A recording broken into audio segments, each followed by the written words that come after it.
जो एक लाइन खींचने के बाद भीतर चौका बनता है, जैसे द्रव्य, क्षेत्र, काल और भाव, ऐसा चौका कहा जाता है। बड़ा आश्चर्य है कि बाजार में उनकी दुकानें लगी हुई हैं और वे कहते हैं सोले की वस्तुएं हैं, और अपना दिमाग कहां घूम जाता है, अपना विवेक कहां चला जाता है कि ये वस्तु सोले की हो कैसे सकती है, ये बता दो। घर में अगर पिताजी अपने सामान्य पैंट शर्ट में और बिल्कुल बाजार में किसी की मशीन वगैरह को धुलवा करके भी अगर कोई तेल आदि निकलवा लाए तो अभी कहते हैं कि तुम सामान्य वस्त्रों में गए थे, ये अब शुद्ध नहीं है। कि उनकी दुकानों पे सामान सोले के मिल रहे हैं, सब शुद्ध सामान मिल रहे हैं। बंधु, ये आप सभी लोगों का प्रमाद है, और आपके प्रमाद ने इन व्यापारों को जीवंत किया है। अगर आप अपनी क्रिया का विवेक जानते होते और आपको जिनेंद्र भगवान की आज्ञा पर श्रद्धान होता तो आप उनके विपरीत अन्यथा किसी भी पदार्थ को सहसा स्वीकार नहीं करते।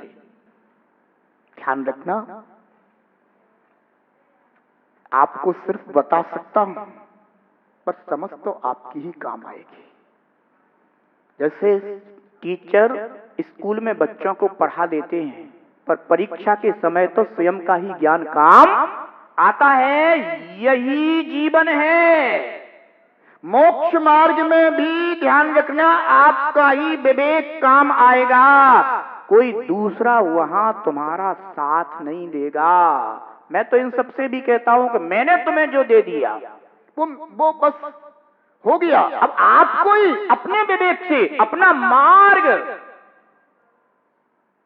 सुव्यवस्थित रखना होगा। आपको अपने विवेक से अपने मार्ग पर आगे बढ़ना होगा। आप सोचिएगा कि आखिर वह कौन सा जीव है जो आत्महित में लगा हुआ है, और आत्महित किसे कहते हैं। और आचार्य भगवान पूज्यपाद स्वामी ने श्री सरदार सिद्धि जी में हित किसे कहा है, वहां पूछा गया कि हित क्या है, आत्मित क्या है। तो आचार्य पूज्यपाद स्वामी कहते हैं कि मोक्ष ही हित है। क्या हित है? मोक्ष। अब जिसको हित की लालसा लगी है, जिसको हित की भावना लगी है, अब विचार करो वो क्या करेगा। संसार के व्यापार धंधों में लगेगा या मोक्ष प्राप्ति में लगेगा। और मोक्ष प्राप्ति अगर होती है तो पूछा गया भगवान मोक्ष प्राप्ति का मार्ग क्या है, तो आचार्य देव ने सूत्र लिख दिया, सम्यक दर्शन ज्ञान चारित्राणि मोक्ष मार्गा। बस यही मोक्ष मार्ग है। अपनी शक्ति अनुसार आगे बढ़ो, पर फिसलो मत। उन कार्यों में मत लगो जो आपके करने योग्य नहीं है। ध्यान रखना, क्योंकि व्यापार आदि के कार्य धंधे आदि तो वो जीव तू अनादि से करता चला आ रहा है। एक गृहस्थ जीव जब एक निर्ग्रंथ साधक को, आरिका माता जी को, एलक जी छुल्लक जी को, या कोई वस्त्र सफेद वस्त्रधारी त्यागी व्रतियों को इनको देखता है ना, तो अपनी निंदा करता है। उनको देख करके अपनी आत्मनिंदा करता है, सोचता है अहो मैं कब तक इस व्यापार धंधे में लगा रहूंगा, कब मुझे ऐसी उत्तम अवस्था प्राप्त होगी, मैं कब ब्रह्मचारी बनकर इन निर्ग्रंथ गुरुओं के सानिध्य में रहूंगा, गुरुकुल में रहूंगा, उनकी सन्निधि में रहूंगा। एक ब्रह्मचारी जी ये सोचते हैं मैं कब ऐसी उत्तम पर्याय को धारण करूंगा। बंधुओं, आप लोग अपनी आत्मनिंदा करते हैं कि वो मुझ में वो बल क्यों नहीं, मैं क्यों ऐसा नहीं बन पाता, मैं कहां फंसा हुआ हूं। विचार करना, ये पर्याय अन्य कोई कार्य करने के योग्य जिनेंद्र देव ने कही ही नहीं है। एक ही जिनेंद्र देव का उपदेश है कि इस जगत को धर्मोपदेश दे करके धर्म के साधन में लगाओ, जिसमें जितनी शक्ति उतना लगे, पर हमेशा धर्मोपदेश देना। आचार्य भगवान ने यहां पर कहा, सब लोग संसार में अपने अपने धंधे में फंसे हुए हैं और अपनी आत्मा को नहीं पहचानते। मैं निरंजन स्वभावी चेतन आत्मा, चेतन कर्म, जड़ कर्म और नो कर्म, इन्हें अपना कहकर के अपने को ही भूल रहा हूं, जबकि ये ना नो कर्म मेरा है, ना द्रव्य कर्म मेरा है, ना ये भाव कर्म मेरा है। भोजीव, जब तू अपने को स्वभाव से देखेगा तो तुझे अपने में ये एक भी नजर नहीं आएंगे। भोजीव, तुझे अपने आत्मा को बार बार बार बार बार बार स्वभाव से चिंतन करते हुए पहचानना चाहिए, जानना चाहिए, जिससे तुझे अपनी आत्मा को पहचानने का संस्कार गाढ़ा हो। जो संस्कार गाढ़ा हो जाता है बंधुओं, फिर वह संस्कार अपने को चाहे जागृत अवस्था हो और चाहे सुप्त अवस्था हो, हर जगह जागृत रखता है। स्वप्न में भी वो चिंतन आते हैं। कहां? स्वप्न में भी। मैं एक बार 2005 में भानपुरा में था और उस समय मुझको गजल लिखने का शौक चढ़ा था, तो मैंने वहां पर अपनी एक गजल की पूरी पुस्तक वहीं लिख डाली कुछ दिनों में। और उस समय इतना चिंतन बना रहता था, इतना चिंतन बना रहता था, और सब, अब चूंकि साधक हूं, संयमी हूं, तो सब अध्यात्म को लेकर के ही, उसी चिंतन को लेकर के लिखा गया। तो मैंने एक रात को स्वप्न देखा कि मुझको केवल ज्ञान होने वाला है।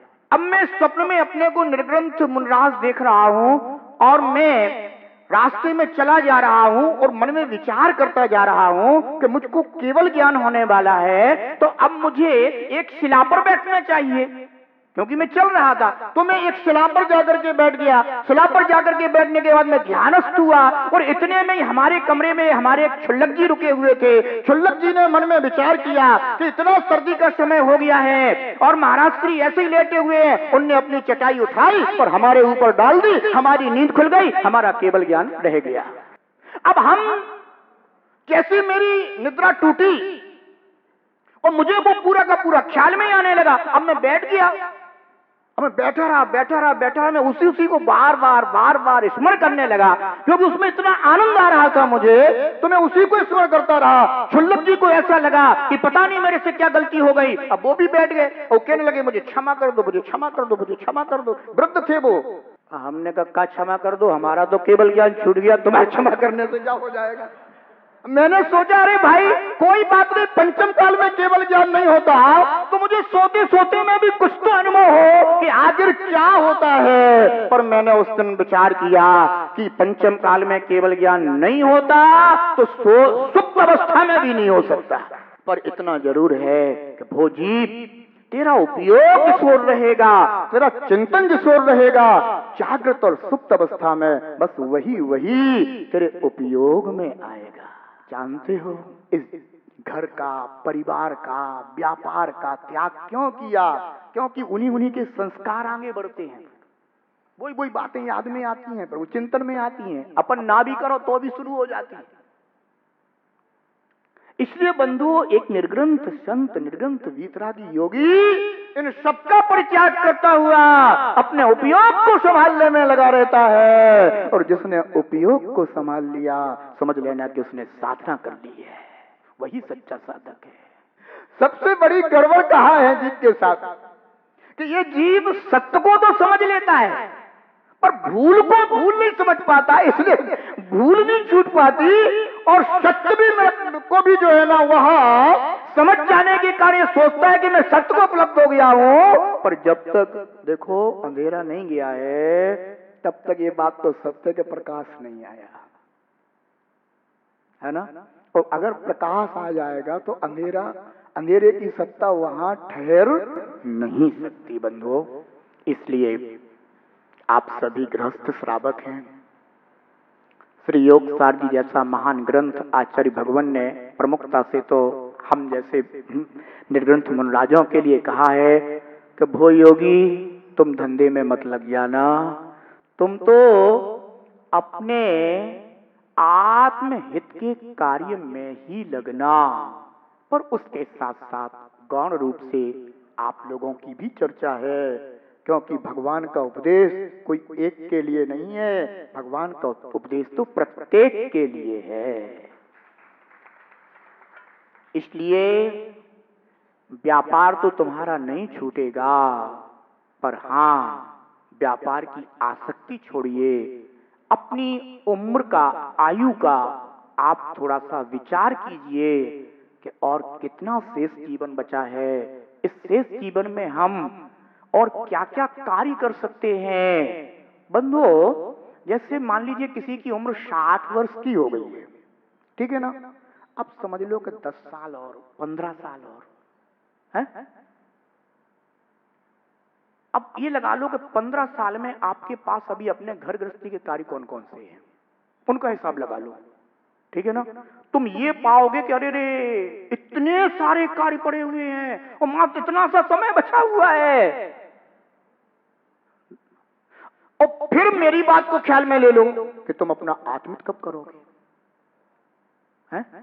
तो लगेगा कि अरे इतना समय गंवा दिया और इतना समय बचा, इतने सारे कार्य, नहीं नहीं नहीं, अब तो मैं कुछ अपने आत्मित के लिए भी करना चाहूंगा। व्यापार को घटाऊंगा, दूसरों को संभलाऊंगा, अपने लिए मैं हित के लिए समय निकालूंगा। बंधुओं, व्यापार धंधे ये कभी पूरे नहीं हो पाते। इनमें तो जो फंस गया ना, समझ लो कि मकड़ी का जाला है। जितना फंसता जाता है, जितना फंसता जाता है, वह उसमें उतना फंसता ही जाता है। अच्छा ये है आपके बच्चे योग्य हो जाए, उनको संभलाओ और आप अपने काम, अपना आत्महित विचारो, आत्महित देखो, आत्मचिंतन में लगो, जिससे आपका भविष्य आचार्य भगवान योगिंदु देव की तरह ऐसा उत्तम बन सके, आप भी निर्वाण पद के योग्य हो सके। कह दिया अपनी आत्मा को नहीं पहचानते निश्चय से, इसी कारण ये जीव निर्वाण को नहीं पाते, यह स्पष्ट है। अब निर्वाण में बाधक कौन आ गया? दो चीजें बाधक हो गई, एक तो व्यापार और दूसरा आत्मज्ञान का नहीं होना। समझ गए ना? एक तो व्यापार, तो व्यापार में फंसा हुआ जीव है ना, वो तो आत्मित की ओर विचार ही नहीं कर पाता, उसे समय ही नहीं मिलता। और कदाचित कोई जीव आत्मित के योग्य भी हुआ है, ये पिछी कमंडलू भी धारण कर लिए, ये दिगंबर मुद्रा धारण कर ली, 28 मूल गुण धारण कर लिए, ये 12 तप धारण कर लिए, 22 परिचय सहन कर रहे हो। सिर्फ इतना बता दो कि ये शुभोपयोग का इतना व्यापार किस लिए किया है?